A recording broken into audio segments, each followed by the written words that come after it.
কুরবানি করার জন্য ইচ্ছা পোষণ করেছেন তারা যেন এই 10 দিনের আগেই তাদের মাথার চুল এবং নখ কেটে পরিচ্ছন্ন হয়ে যান, এবং জিলহজের এই 10 দিনে তারা যাতে মাথার চুল না কাটে এবং হাতের নখ না কাটে, এই মর্মে আল্লাহ রাসূল সাল্লাল্লাহু আলাইহি ওয়াসাল্লাম আমাদেরকে গাইডলাইন দিয়েছেন। সব মিলে আল্লাহ তাআলার কাছে এই 10টি দিনের ইবাদত খুবই প্রিয়। এমনকি হাদিসে এসেছে, যেটা আমরা বললাম, যে জিহাদের চাইতেও বেশি প্রিয়।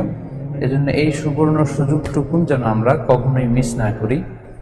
তাই আমাদের সাধ্যমতো আমরা যেন বেশি বেশি নফল ইবাদত করি। আমরা যেন সুযোগ হলে পুরো 10 দিন ব্যাপী আমরা চাইলে নফল সিয়াম রাখতে পারি। আমরা বেশি বেশি কোরআন তেলাওয়াত, তাহমিদ, তাহলিল এবং তাকবীর, আলহামদুলিল্লাহ, লা ইলাহা ইল্লাল্লাহ, আল্লাহু আকবার, এই জিকিরগুলো, এই আজকারগুলো পড়ে পড়ে যেন আমরা এই 10টি দিনকে মুখরিত রাখি। আল্লাহ তাআলা জিলহজ মাসের যে